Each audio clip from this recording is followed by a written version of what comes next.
Crypto Sapiens podcast, where we spotlight the remarkable individuals shaping the crypto landscape and leaving a lasting impact on the world.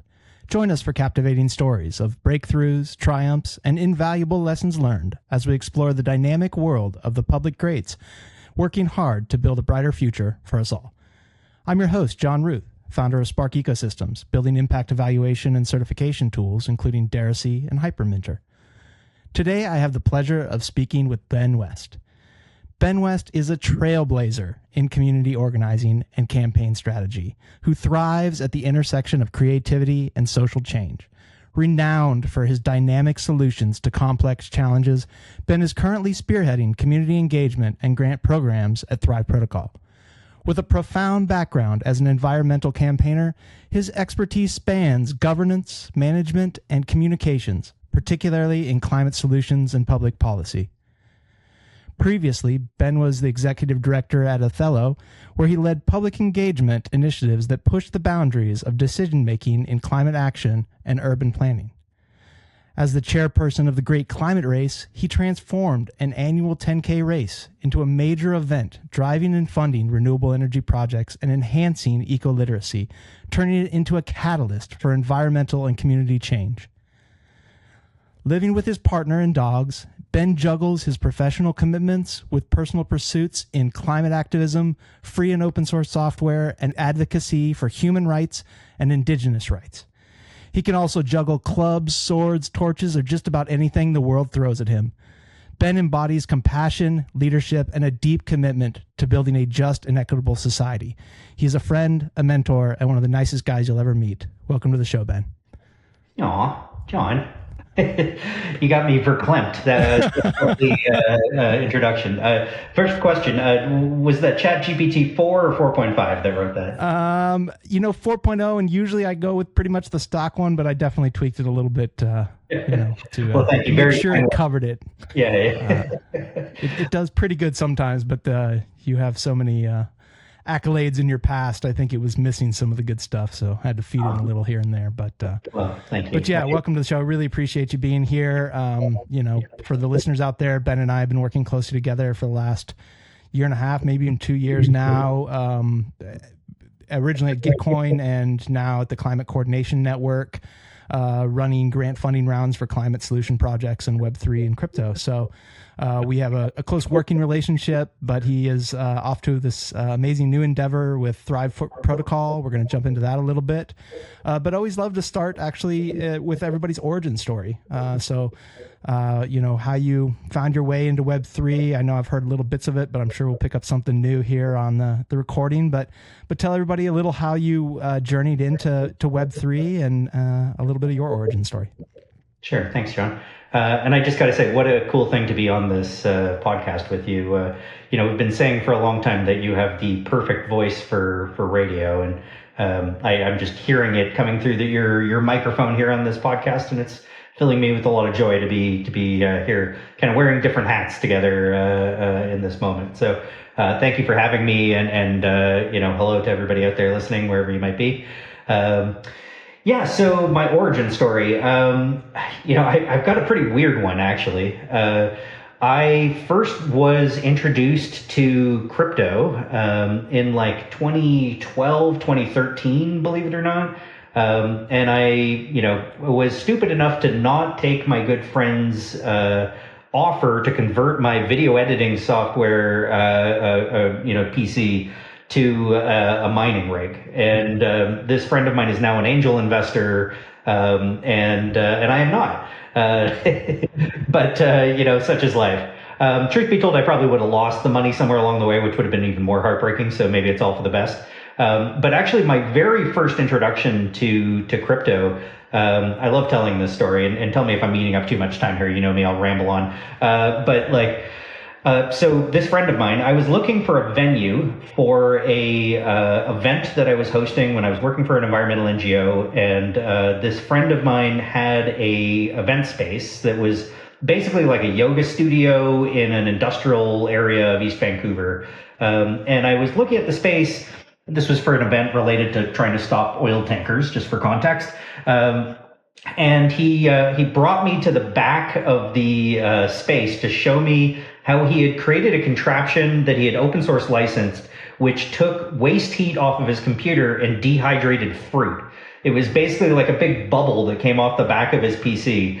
And he'd put it up on Creative Commons and shared it out over like the Bitcoin exchange or whatever that was called back in the day, that listserv. He showed it to me because of the fruit. Like he was like, check this out. I've got this nifty like contraption. And, he knew I was an environmentalist and was interested in technology generally. We talked about crypto a tiny bit at that point. Like this is very early days of Bitcoin, obviously. And, literally, I think we're talking 2013, maybe early 14. It just like got us to talking a little bit more. And I've always sort of seen crypto through this lens of kind of a counterculture movement, in part because the person I was being introduced to it by was a counterculture, open source software, kind of anti-corporate, guy. And, so it's actually fascinating to me to see how like Wall Street's all about crypto these days, because I still associate it with like not liking big banks, wanting alternatives to the big banks. I actually spoke at my first Bitcoin conference in 2015, I think it was. I finally took him up on an offer to take a donation in Bitcoin. I should say I cashed out half of what he gave me at the time, which was $250 worth of Bitcoin at the time. I cashed it out for $10,000 when it hit 69,420, because how the hell do you not cash out at that price? I had that set as an auto sell like a long time ago. I very much owe a lot to this guy. He's a good friend of mine. I'm not saying his name because he's, somewhat a non kind of guy. But really, really nice guy, still very involved in investing in all kinds of interesting things, and kind of one of those people who's always at the forefront of like, not just cryptocurrency, but like, cryptography and open source software and decentralized frameworks and decision making and all kinds of other interesting ideas that are all sort of a big part for me of why I'm interested in cryptocurrency. So that was kind of my initial introduction to crypto. Fast forward to 2017, I had a job with Holochain. Actually, same person introduced me to some of the folks at Holochain. I was getting to a place in my environmental career where I just was burnt out and needed to change and wanted to focus on making a good thing happen in the world, not just stopping bad things from happening in the world. Holochain is it's basically a hash table based framework as opposed to a blockchain based framework, and had very low emissions profile compared to blockchain tech. And at the time, I was concerned about the emissions profile of like Bitcoin and Ethereum, and was like advocating for change, and and was very excited at the time of the merge. I was one of the people really celebrating probably most excitedly, because I've been part of this conversation for a long time and really wanted to be able to change the kinds of conversations I was having with old friends of mine in social movements who really could not understand why I was putting so much time and energy into like all this scam world that was wasting all this energy as far as they were concerned. And I just kept coming back to like, so you're on board with the big banks and the SEC and the status quo, because like this is about changing that and finding new ways to finance things. And so anyway, that's my short story long of my origin story. I worked for Holochain 2017, 2018. Worked for Ethelo for a couple of years doing sort of decentralized decision making stuff, which now Ethel is making its way into the Web3 space, which is very cool to see.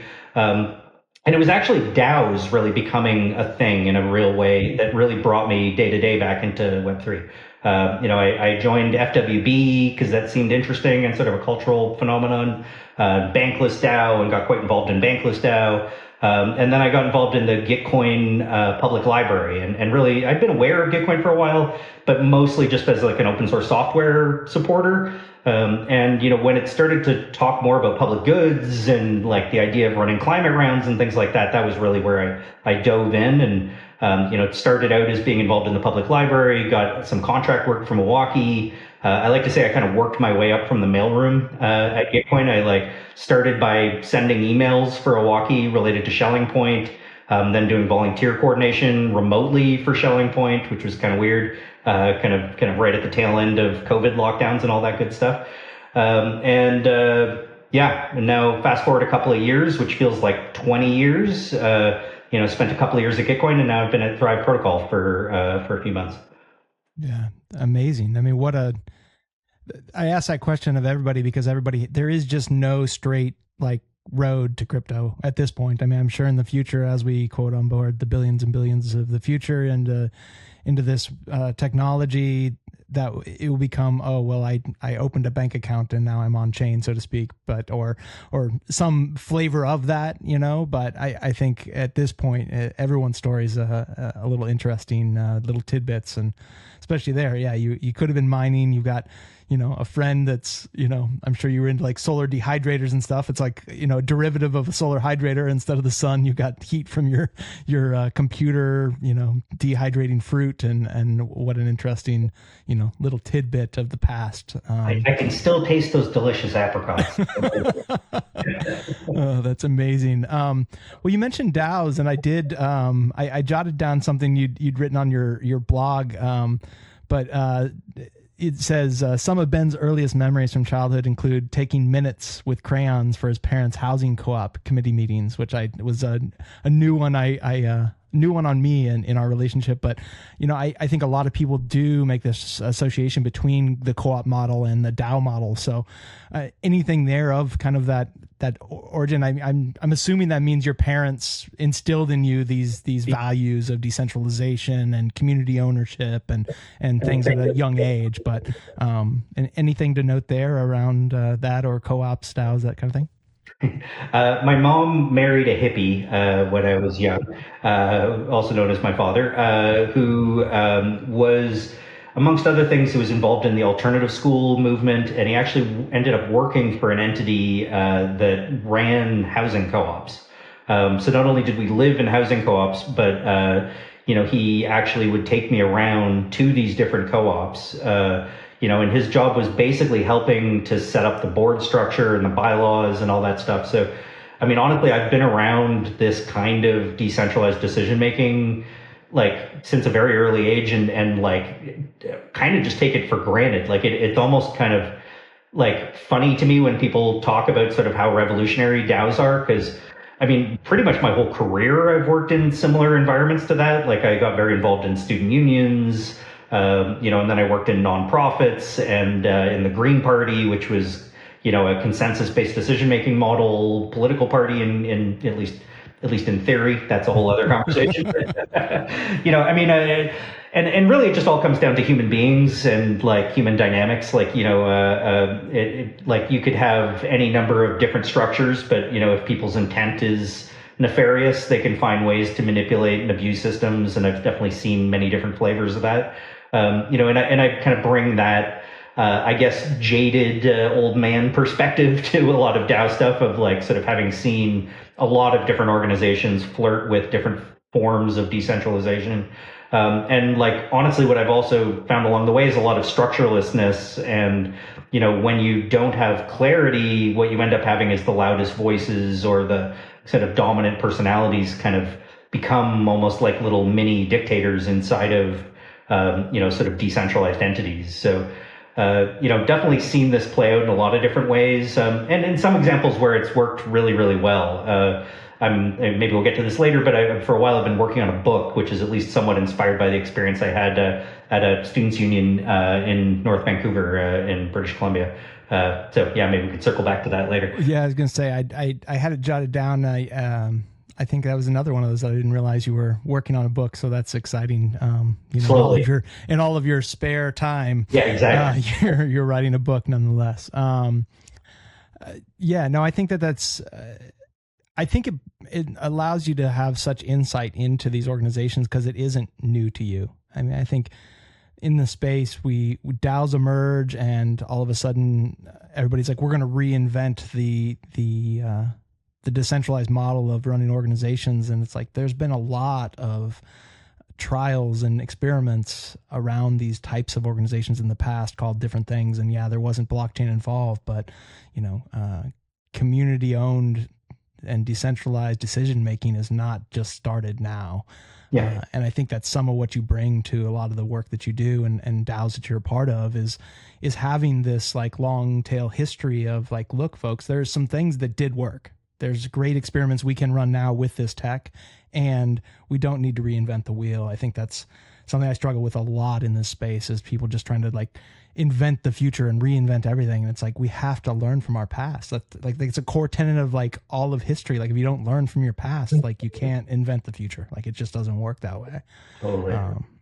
I mean, one thing we definitely didn't have in co-ops and various other places was like tokenomic models and like a lot of the, kind of infrastructure that is just still being built around like impact certificates and hypercerts and that sort of thing. So I do feel like there's definitely some real advantages that DAOs have in terms of sort of the tools that we have available to us and, and the ability to like actually finance the work that we're doing directly with these mechanisms. The closest sort of analogy to me is actually like local currencies. I've always been a big fan of like farmers market dollars or like, sort of community currencies. And that actually to me was a big part of what interested me about crypto early on as well, was like I'd been pretty actively involved in some pushes around sort of local currencies. And again, in the Republic of East Vancouver, for anybody who is familiar with Vancouver, East Vancouver is like very much a sort of activist hub and sort of anti-authoritarian like sort of place that feels very separate from the rest of the city of Vancouver in and of itself.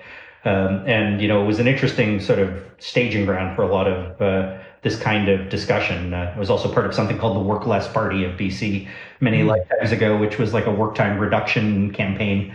And they were talking about UBI and reduced work week hours like long ago.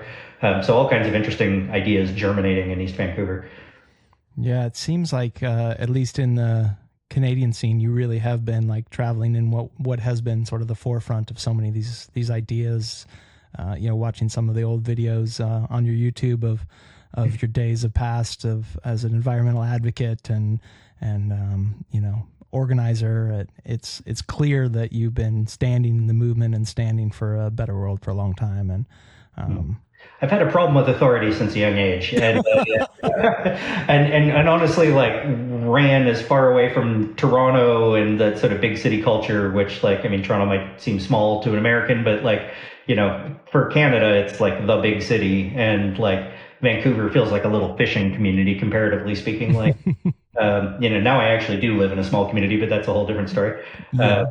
But yeah, no, thank you for the kind words. And I mean, I sort of jokingly say that I have a problem with authority, but I think it's actually true. Like a big part of the reason why I, sort of have moved towards sort of activism and activist culture is honestly at least somewhat, derived from like just a frustration with sort of illegitimate authority and bullies and like exploitative employers and governments. Like I've just like had a real problem with that kind of thing since a young age. Might have been because I was like, my parents divorced. I was a only child now, and then all of a sudden I had a stepfather who was kind of overbearing. Is this a therapy session? One part therapy for sure. No, yeah. I mean, I think that's I think we all struggle with that in different ways. But yeah, I mean, I have I can certainly relate to those those younger times of just wanting to like, I like it at least for myself to like just finding myself. Like I just didn't want to be, I didn't want to be my dad and didn't want to be locked into some job that I didn't like for the rest of my life. Like I wanted to go out and do things that I loved and appreciated and yeah. Well, I'm glad you did, John. Take no shit, give no fucks kind of attitude. And, but yeah, you mentioned incentive structures and things, and that's probably a great segue into talking a little bit about Thrive Protocol. So I know at least the little bio in their Twitter profile of Thrive Protocol powers grants and incentives for top Web3 communities, including Arbitrum, Apecoin, Polygon, Sui, and more. And I think that's just scratching the surface of what you all are building. And I've been getting more and more excited every time we talk about it. So maybe give us the 10,000 foot view and some of the things that you're excited about with what you all are building. Thanks for the segue there. It's funny. I'm imagining some of my coworkers listening to this later thinking like, shut up, Ben, and just talk about Thrive Protocol. Yeah, so what the heck is Thrive Protocol? Thrive Protocol really is a mechanism and a sort of methodology to helping ecosystems grow. So I mean, in that sense, it's generally like large Web3 projects or networks, like Apecoin, for example, or Arbitrum is the community I'm working most day to day with right now. Basically these communities are looking for support to more effectively allocate funding. The work that we're doing for Arbitrum right now actually came as the end result of a DAO vote.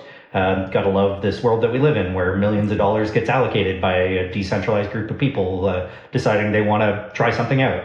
So there's actually been 2 of these votes, a first milestone, and now we're at milestone 1B. But really the thrust of what we're doing stays the same, which is really, could be summarized as attract, fund, and scale. Like we have incentive mechanisms, somewhat similar to like a Quest platform where you can get rewards for doing various different things. The idea is that attracts people to a grant program or a bounty program or some other sort of larger, sort of thing that we're trying to do. And in the process, you are trying to find top talent. We're trying to help these protocols find people that are interested in building in their ecosystem. For example, right now, Polygon is doing one that's very much focused on consumer crypto. Trying to find some very specific verticals of folks who want to build in those areas.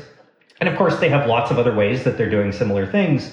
They're testing out this methodology that we have, which I think they're going to be quite happy with the result, because we've already seen what that's looked like with Apecoin and others who've now come back and renewed their contracts and are looking to do more of the same. And really the secret sauce that I think is what makes this all work is the feedback loops. Like we attract builders and then we fund them through programs. And then there's this layer of assessment that happens, these feedback loops, which then determines what we can scale. So sort of between that fund and scale step is like this human validation assessment stage. Just to give you one little example, like in the last Gitcoin grants round, GG20, through the Thank Arb program, which is the name of the campaign that we're running for Arbitrum, we deployed incentives to drive people to participate in a variety of different ways. We, sort of strategically set up a bunch of different incentive mechanisms, everything from incentivizing people to host Twitter spaces, incentivizing people to write content, to create curated collections of different grantees, also incentives for the program managers to do a variety of things like, bonuses for those who really exceed expectations, so that's the kind of attract part. The fun part is the Gitcoin grants round. So we put money directly into the matching fund and use this novel mechanism of quadratic funding to allocate funds.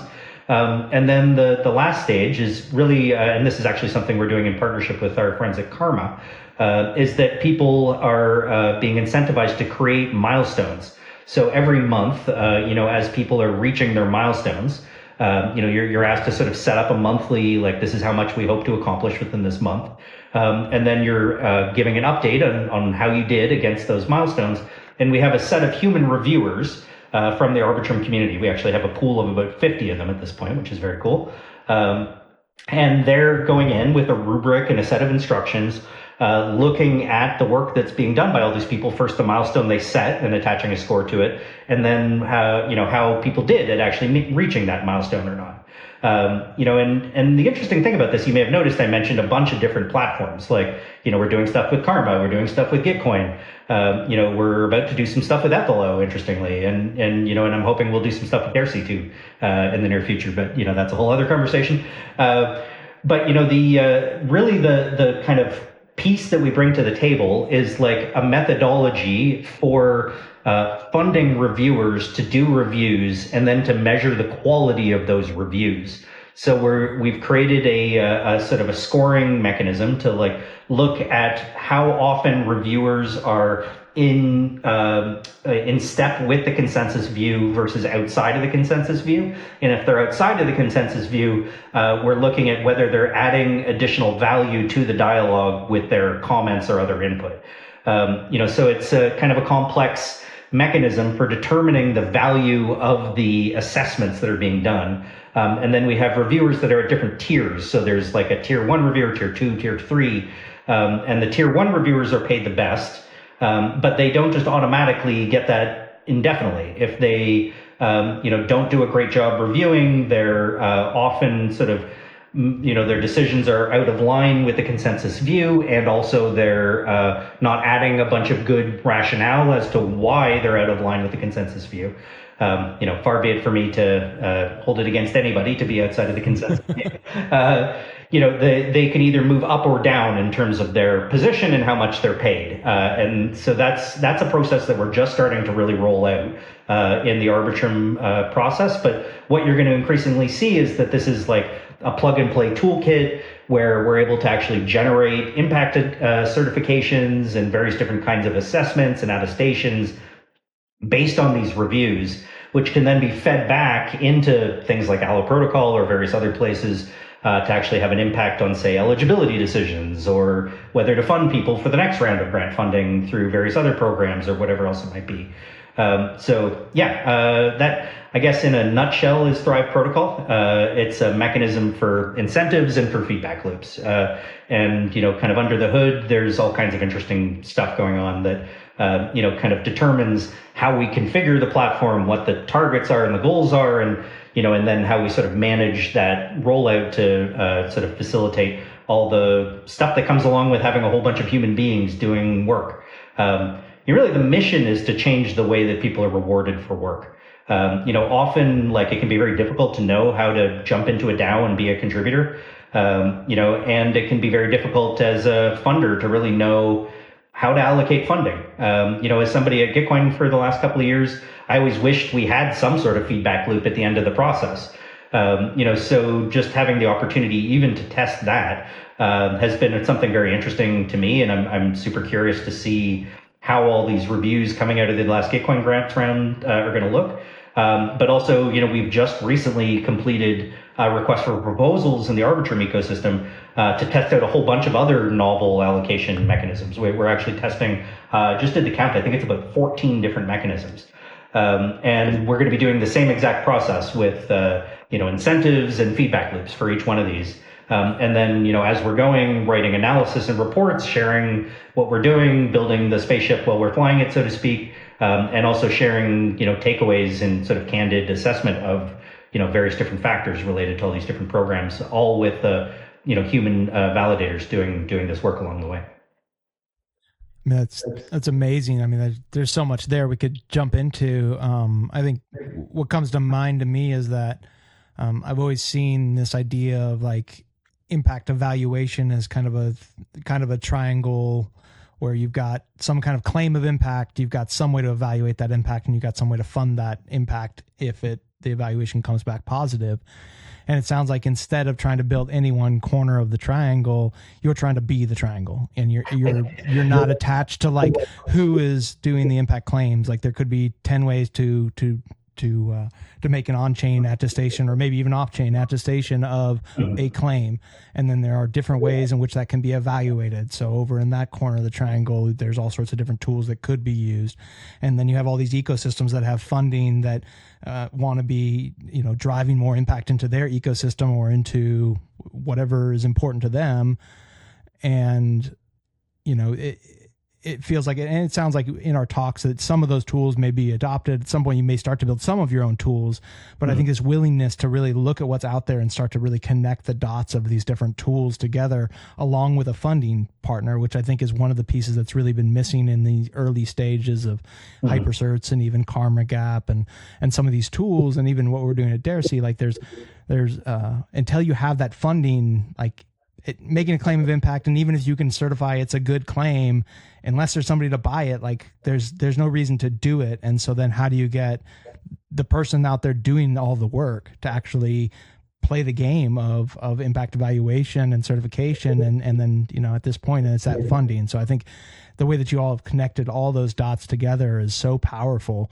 And then I think super interesting piece too to maybe touch on is this idea of the reviewers and maybe even other parts of the puzzle where there's those internal feedback loops where you're almost creating a reputation system. It sounds like essentially within the reviewers, like you're building your internal, and maybe you'll start to attach some sort of external reputation on top of that at some point. But even beginning to have that internal reputation system, which is so key, and another just one more Lego piece that's got to be built into, especially in that evaluation side, but also in the claim side, that no bad actors are playing on any one of these corners to really game the system. So.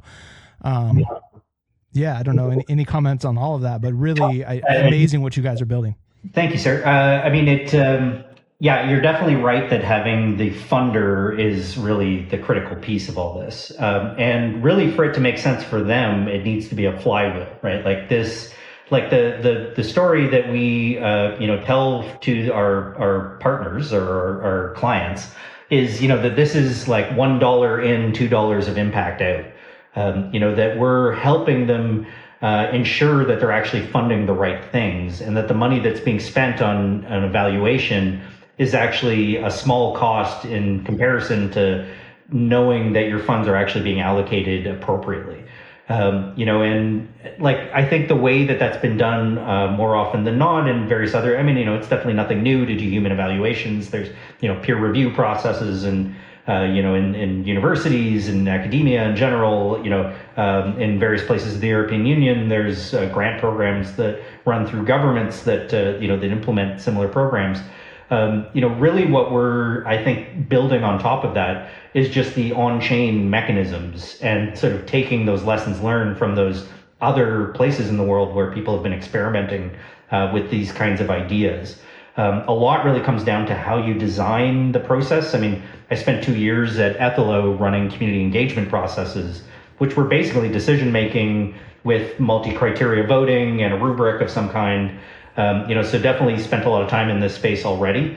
And it's not a one size fits all thing. Like, a lot of it really comes down to configuration and really trying to make sure that what you're doing matches the needs of the community, and that the outcomes that you're deriving are actually generating the kind of value that they want to get out of the process. I really got to hand it to the Web3 community. Like, one of the big challenges we had at Ethelo was often governments needed to do a public engagement, but didn't really want to change things. They just wanted to check a box that said we did a community engagement. So in this space, we're seeing tons of trust and a lot of money being thrown, like literally millions of dollars being thrown into, trusting these mechanisms and testing these mechanisms, because they see the benefit and the potential for scalability, for, driving, real value that's measurable and, on chain. So the transparency of the process is very important, and sort of just not reinventing the wheel. And I'm very lucky to be working with this woman, Rebecca McMallow. I'm probably pronouncing her last name wrong. Sorry, Rebecca. Who's just a total genius, and is like helping in a big way with the human evaluation process as we're building it out. And Katarina Voss, who's just working around the clock to like put a lot of stuff directly in front of people, and and of course all the work that's been done by our engineers and the various others on the team, all coming back to Daniel, the CEO, and his initial vision of sort of like wanting to fix this fundamental problem of how people are rewarded for their work. It's actually an idea he's had for quite a while, and he successfully built up and exited 2 companies that were more in the sort of SaaS space, and and actually registered the branding around Thrive Protocol years and years ago, and finally just actually about 2 years ago started to make this a reality, and has done a really impressive job of getting a lot of big name clients on board, even as the technology was like at a relatively early stage. And it's an exciting thing to see, like a company that's like really got a lot of momentum and bringing in these like kind of big name partners to who are trusting us to help them allocate lots and lots of money, and definitely the results we've seen have been very positive at this point. Yeah, that's actually what I was going to ask you next. Is it too early to see some of those success stories? And I you kind of not quite through a full kind of loop of that flywheel, so it's still a lot to be figured out. But are you starting to see some trends that it's working? Yeah, I mean, probably the best example to point to is Apecoin. Who, if you look at the level of support they got for their renewal going into the second phase, and the comments in the governance forum from people, like, I think this was a community very much genuinely a fully decentralized community, that just kind of emerged out of a token creation event.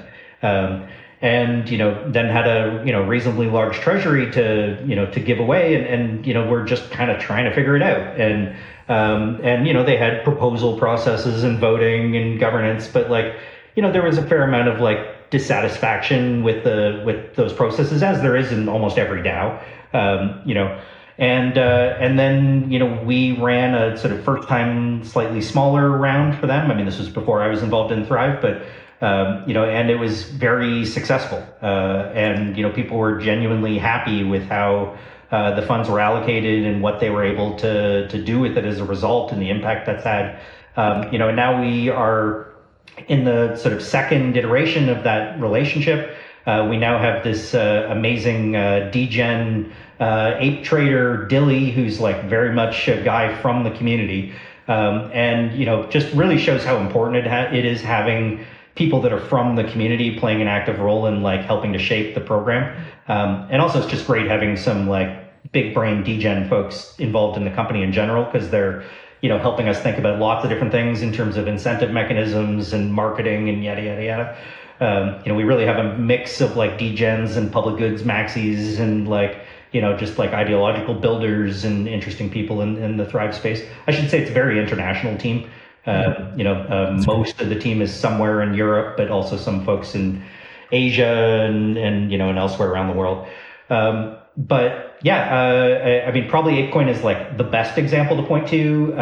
But also lots of positive feedback and lessons learned from what we're doing already in the Arbitrum community. This is, like I said, this is the second iteration. Not to overcomplicate the story, but Plurality Labs, which was an entity started by Disruption Joe and Sean Grubb, who are both former Gitcoiners as well. They went off and started kind of more like a consulting agency, who actually got the first Arbitrum grant. And in the midst of that, got acquired or merged with Thrive Protocol. And for a bunch of reasons, there was a lot of overlap in terms of vision and values and direction, and Thrive had this toolkit and capacity to sort of add a lot of kind of heft to what we were doing, and it's been very cool to now have this human validation layer. Actually, one of the interesting things we're about to do is actually assess a lot of the work that was done in the first milestone, using the tools that we now have, and as we're in the midst of this bridge milestone between the first and what we hope will be the second milestone, which we're at a 3 million ARB sort of 6-month deployment right now, and we're hoping to do a larger deployment for milestone 2 as soon as the end of this calendar year, basically. Yeah, super exciting. How big is the team right now? Good question. I think we're about 20 people, give or take. Yeah, that sounds about right. I mean, there's some people that are part-time, so, hard to give you an exact number. Then there's the rest of us who work the equivalent of 3 jobs. We're reinventing work while working too hard. Funny enough, I did the exact same thing when I was working with the Work Less Party many lifetimes ago. It's funny how much work it is to change the way that work is done. Isn't that the truth? Yeah, I noticed you had a couple of job titles and then probably doesn't even account for all the other things. But that is startup culture, and Web3 means we all have 3 jobs, right? Yeah, that's just a part of the game right now, and important context around Plurality Labs. I think for some folks out there, they may have heard about that and may wonder about that distinction. So I think that's important context. And I know what Joe and Sean were building. It feels like this is an evolution of that same vision, and so it seems like there was a ton of alignment, and allows them to have that many more resources in order to build and grow that much faster. So it sounds like it was a win-win for both parties on that front. not a lot of people out there who could have talked me into doing something else other than running grant programs for Gitcoin, which as much as it's difficult and could be stressful and all that good stuff. I mean, really quite a privilege to be in that position. And this was basically just an opportunity to like explore even more mechanisms and like work with some really cool people that I had really liked working with at Gitcoin as well. Yeah, that makes a lot of sense. With everywhere it's going, I mean, you've talked a little bit about the long vision, but where do you see the longer term vision of Thrive Protocol? And I wonder where you see it actually beginning to bridge more into the real world. I mean, it's certainly your I know it's still your passions, but certainly early career, put a lot of energy into like making a real world difference on the planet and not just moving bits and bytes around. And so I wonder, do you see that vision of how this evolves into really beginning to connect with IRL communities and really supporting them long term? Is that a part of the overall vision? Yeah, absolutely. I mean, I think, the methodology that we're talking about, is useful for any type of funding decision. And figuring out how to allocate funds is definitely not a problem that's unique to Web3. In fact, a lot of what attracted me to Gitcoin to begin with was, my frustration with the experiences I'd had, both as a funder and a grantee in the nonprofit sector. For many years, I was in that boom and bust cycle of requesting funding, and then actually ended up in a position with a bunch of other environmental groups where we were like pulling together proposals to bring to foundations that were coordinated amongst a group of us because there was a whole bunch of us working on the same campaigns and we needed to coordinate. So ended up in a weird sort of a way, at least having a foot in the door of sort of seeing the funder side, and also actually at Ethelo worked on helping governments and some big nonprofits with their grant making processes. And honestly, I'd say Ethelo probably did the best job of that I'd seen from sort of all the things I'd seen before. But there was still tons of room for improvement, and the processes can be long and difficult, and like still better to be using multi-criteria voting and a nifty algorithm that helps you find where there's a consensus and a lack of polarization. Frankly, I'm excited that Ethelo is making its way into the Web3 world because I think a lot of those tools are still missing in many of our stacks out there. So shout out to those guys. But I forgot what the question was. I just went off on so much of a tangent. Where's it going? Yeah, I think I think in pragmatic terms, like I think there's all kinds of ways that the Thrive Protocol tools can work even without wallet connectivity. And I'm inspired by projects like Monerium that give you the ability to connect an international banking number directly to a wallet without you needing to like really custody the wallet or fully understand what it is you're doing. You've got the option to do so, but you don't have to. So I mean, I could imagine ways that we could bring, so-called normies, into the fold using these kinds of tools, and like the user experience of just like moving some sliders around, doing voting, adding comments, like you don't need to be blockchain literate. In fact, like the more that the technology is like plumbing, absolutely vital. We couldn't live our lives without it, and yet we don't even remember that it exists until something goes wrong. I've just recently had to hire some plumbers and realized how bloody important plumbers are. So I think the more that we as like sort of blockchain builders and sort of thinkers see ourselves as like the plumbers, who have expertise but are building stuff that people don't necessarily need to like understand or touch. But still use, I think that's the direction all of Web3 needs to go. Like, I think we need to be thinking a lot about UX.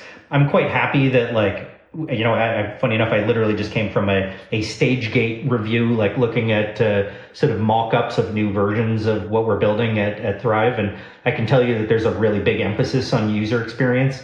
And like that's like my religion, like in the tech world, is we really need to think about user experience, and I'm glad that Thrive is really focusing on that. So where does this all go? I mean, I think the way that we work in society is fundamentally broken.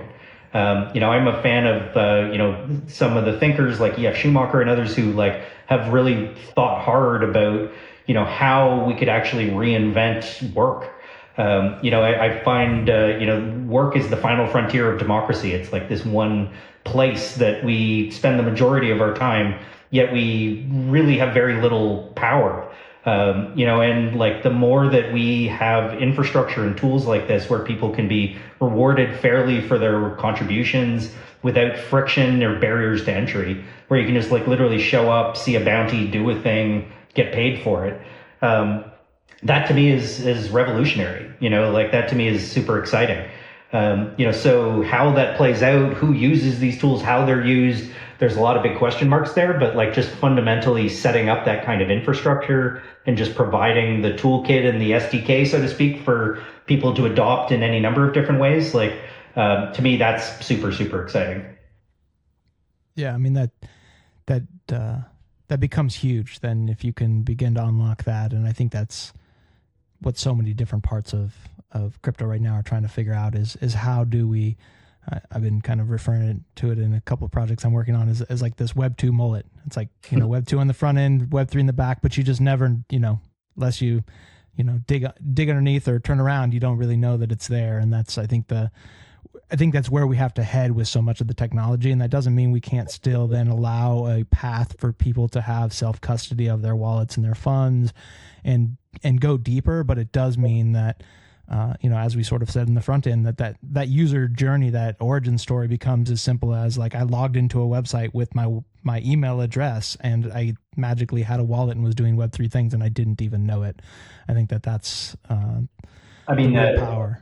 Sorry to interrupt you, John. No, go ahead. You just made me think of I think there's even a step further abstracted. I think I'm just remembering this one community, this indigenous community that we ran a public engagement decision-making process for at Ethelo, which, there was a whole bunch of people who like just didn't have access to computers or had limited internet connectivity.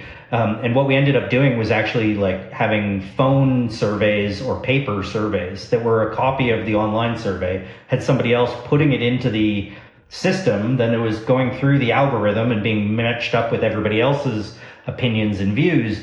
But that person never even needed to touch the internet to participate and take advantage of what that technology was able to do.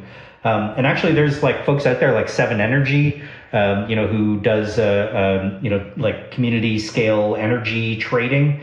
And like they've got people who are signing up on paper, for Monerium. Like they're just entering their IBAN number and filling out a form, and then from that point on, it's just connected to their bank account. They're probably physically going into a bank and getting cash. Like, so there are projects out there already who are like, if it's I don't know if it's a Web 2 mullet, then I don't know, what are you, bald, I guess, at that point? Yeah.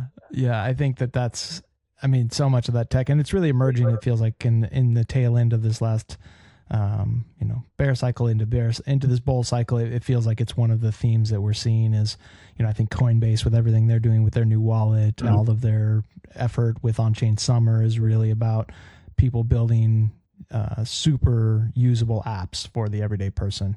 Love and, I think that also helps us to bring a little more fun back into it all. It's like it shouldn't be so scary to work in this industry and to interact with this stuff. And there's so many horror stories out there, and you and I have seen so many great small projects that had they been able to maybe abstract away some of this, might have been a lot safer because they're just not quite ready and educated. Bro, I just got a message from somebody that we both know. I won't say their name. I think I got that message too. Yeah. Man, it breaks my heart every time I see something like that. Yeah, but on the note of fun, I think always important on the podcast here to introduce my co-host Shmolak. Hello, Ben. It's so good to see you. I'm been really enjoying the conversation. All of your work is just tremendous. I hope that I can be a community organizer for the monsters like you someday, because, you know, we monsters, we have a coalition fighting against my evil brother Moloch, and it takes a lot of us working very hard to fight against his coordination failures. And guys like you are really showing us the way to coordinate in the world, and I really appreciate that. Real role model for us monsters. But just wanted to ask a few quick questions while I have you. So to start off with, yes or no, pineapple on pizza? Yes. Pineapple on pizza, yes. Well, we get mixed results here. It's a little bit of a hot topic for some, but... Although no ham for me, so I mean... Oh, okay. So none of that Hawaiian stuff. All right. No. I know that's sacrilege. Maybe I'll get canceled just for saying that. Yeah, this is supposed to be rapid fire, but... No, it's okay. It's okay. I find that if you have pineapple on the pizza, you need to have jalapenos to balance that heat with a little sweet. So that's the perfect combination in my eyes. But do you have a favorite animal? Dogs. I kind of figured that, but... Yeah. Is that cheating? I don't know. I really like whales a lot, too. Whales are really cool. They're like, giant monsters of the sea. Yeah. Do you have a favorite public good? That's a good question. Dang, that's like a deep one, man.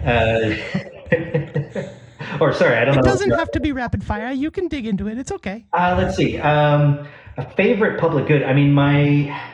My immediate thought is just like our biosphere. I don't know if that almost feels like a cheating answer because it's so like overarching, but I think it's an understanding that like everything is interconnected and that there's these relationships and network effects that exist across the globe. So in that sense, like the biosphere itself, I think is probably the public good of all public goods, at least for us on this planet. I think that's a solid answer. I mean, it seems like without the intact biosphere, the planet's probably in trouble and the people on it. Yeah. But that brings me to, the last question here. You're well educated in so many of the troubles on this planet and the biosphere and the plant and the air and the water and so much damage you humans have been doing to the planet, and yet here you are still fighting the good fight. So wondering if you have any tips for staying optimistic in this crazy world. Drink water, touch grass, go for walks, get a dog. Those are the kind of the patented answers, I guess, but like it really does hold true for me. Pacing yourself and like being kind to yourself. Therapy is not a bad idea. Just really like cherishing what really matters and the people that really matter in your life. I accidentally stood my sister up for a call today. I'm feeling really guilty about it. Don't do that. Don't get so busy that you lose track of what really matters. Yeah, it's the monsters in my life that really matter, and I know what you mean. It's really important, and that really gets me through the days. Especially as we fight my evil brother. Every Sunday, have to have dinner with him with the family. It's the worst. Everybody hates him. But it's so good to talk with you, Ben, and I look forward to meeting you again one day. And you keep up the good fight. Appreciate you so much. Right back at you. Nice to meet you, Schmolak. On that note, we're getting towards the tail end. I wanted to get into, because you mentioned it, I wanted to circle back to the book and let you tell folks a little bit about the book you're writing. And so tell us about that. So this book has really evolved a lot. I don't know if as you were looking through my sort of various history online, you came across me fundraising for a book lifetimes ago. I actually did a crowdfunding campaign, it's embarrassing. It's getting on almost 8 years or something ago at this point. And I wrote 2 different versions of the book, almost top to finish, front to end, and then didn't release it. because it didn't feel complete and I just wasn't really excited enough about it. I'll skip over the in-between steps, but basically it started as a work of nonfiction. And then actually during the pandemic, I gave myself permission to start trying to talk about the same issues and ideas in fiction. And if you've seen any of my handles around, sometimes I've got a monkey and a flower in various places. I've actually got the Lenster or Lens protocol handle, monkey flower. The idea of this book, it's actually based loosely on the experience I had at this university lifetimes ago. It was actually started as a short theater production I did as a theater student in a class at this college, which just happened to be on the side of a mountain in North Vancouver. And I imagined at the time, like, what would happen if this place got cut off from the outside world? And we were just using the decision-making mechanisms that we have here. And I was really interested in those decision-making mechanisms because the student union that I was a part of was constituency-based instead of popular vote-based. So every representative was actually representing a constituency within the community as opposed to just like a popularity contest of like a president, vice president, whatever else it might be. And that model was actually was the same at what was called the Education Council or the Senate, which was like the second highest decision-making body at the school, which was representatives of each of the different areas of expertise. Like, so there was like the math department and the science department and the English department, the geography department. And the interesting thing about that was that Senate would take every issue that was discussed and would bring it back to the people that were students and faculty in those departments and would talk about it from their own area of expertise and then bring back what they had learned from their sort of collective understanding of these issues and would make really thoughtful decisions. And then those decisions would be sent to our appointed board of directors who would just completely fuck it up, in my opinion, who were basically all government representatives. And I found that super frustrating. So I started imagining like kind of a Lord of the Flies scenario at a university that was cut off from the outside world. So I started writing this book called The Monkey Flower Experiment. Monkey flower, that name actually came from a discussion I had with a brother of mine where we were trying to find the name of like a weed that grew through pavement or in like really difficult conditions. And we found this mimulus strain, which was like basically a weed, which also just happens to be used in aromatherapy for anxiety relief and stuff I discovered later. But it just became this kind of symbol of like resistance and like being able to survive in harsh conditions. So the premise of this book is a group of students, faculty, staff, as well as high income community members who've bought homes in the surrounding area and an indigenous community that's also on this mountain who there's a big storm, all the connection to the outside world is cut off. And they end up like basically trying to fend for themselves. It just happens to be like an experimental sort of sustainable campus set about 10 years in the future. They are the student. I'm not telling you too much if I tell you that the student faculty have an uprising, basically occupy the president's office and take over the administration of the campus, but then have to navigate the dynamics of all these different relationships and struggling to sort of figure out how to allocate limited resources and sort of make do, in this surrounding. So all the characters are sort of loosely based on people that I've known over the years, kind of combinations of different amazing activists and beautiful people. There's a bunch of folks from the indigenous community that are sort of loosely based on old friends from a community that I used to work in for a few years, many lifetimes ago, which is also in North Vancouver. I've been like maybe 85% done this book now since the pandemic kind of wound down, and then I haven't had nearly enough time to focus on it since then. Not that I wasn't super busy at the time too, but I'm even more busy now. And the rest of the world seemed less busy. So, But yeah, I'm very excited about it. I'm intending to. There's one of the characters is a sort of student journalist, and my intention is to actually have them posting this character on Lens in that account as if they're in real time experiencing all this stuff.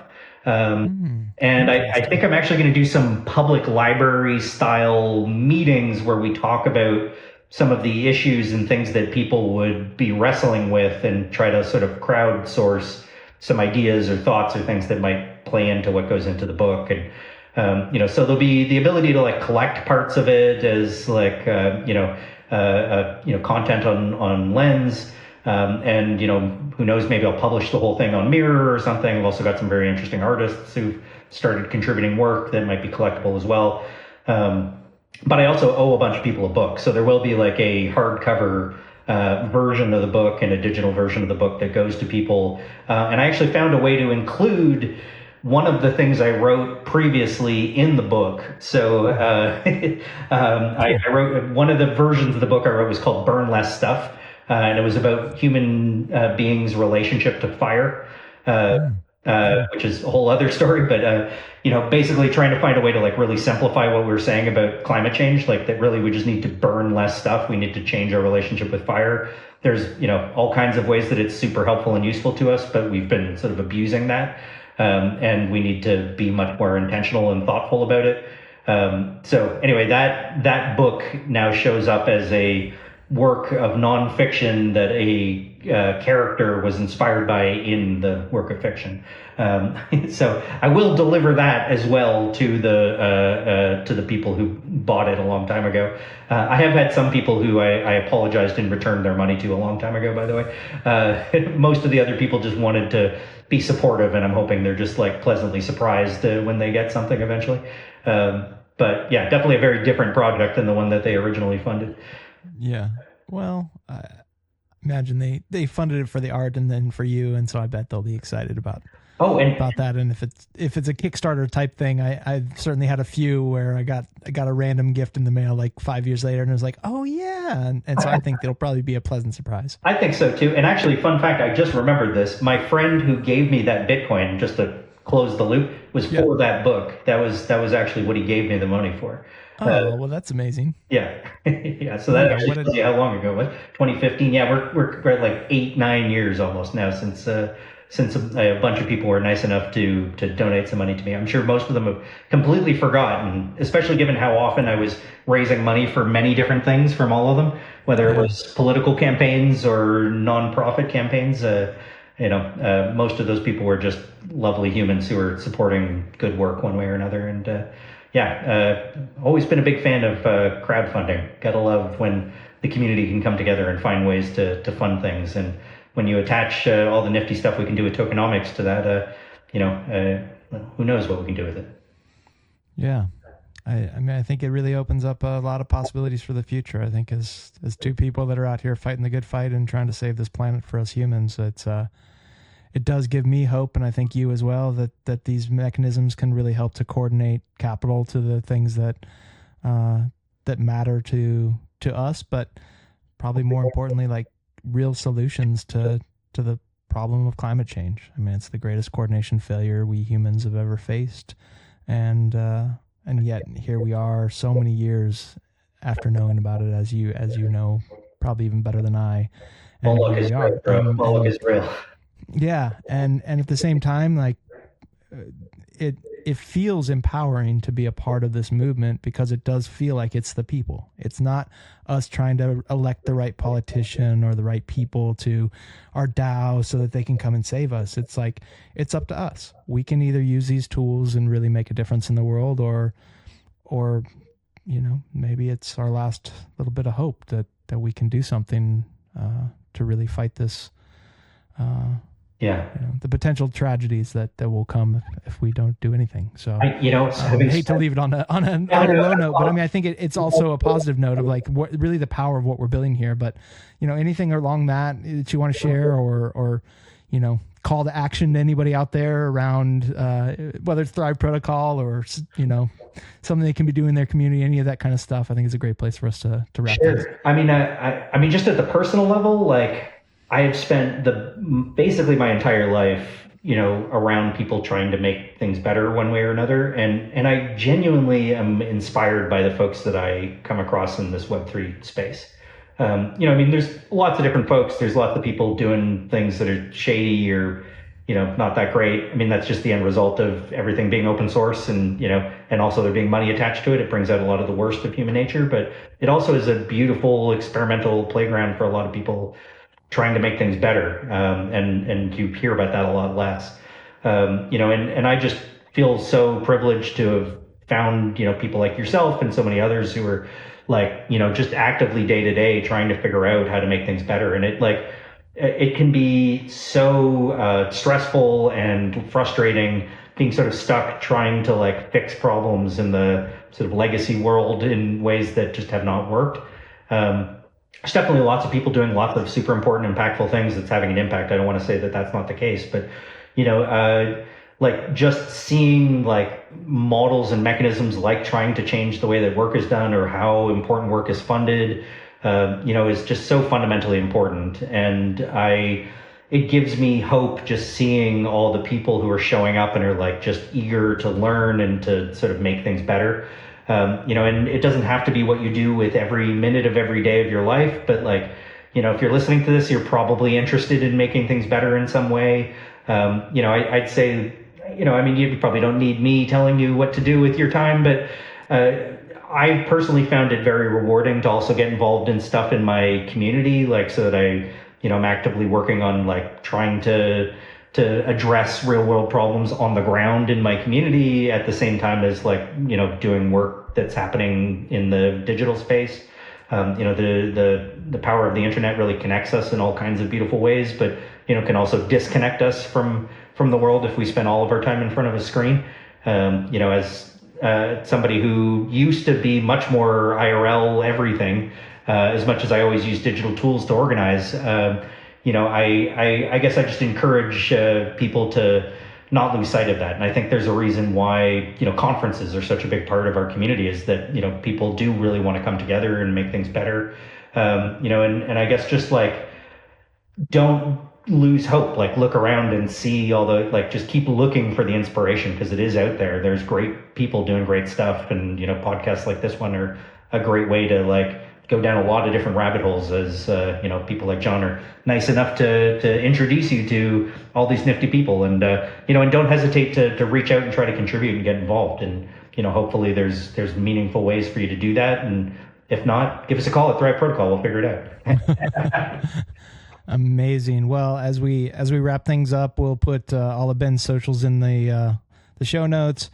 But I know that you can find him anywhere you like to connect. He's in all those places, the Twitters, the Farcasters, the Lenses, the Telegrams, all those things. So it's not really hard to find him. And so, yeah, definitely reach out if something at Thrive Protocol inspired you in this talk, definitely reach out and see if there isn't ways that you can partner with them to really maximize the value in your ecosystem. And if it's more of a climate kind of thing, either of us are always open to talking to projects that are working on something climate focused and really trying to use these tools to make the world a better place. So thanks so much for coming on the pod. It's really been a pleasure to have you. And, always great to learn even a few new things about friends as we learn about all the impact you're making. So thank you so much for coming.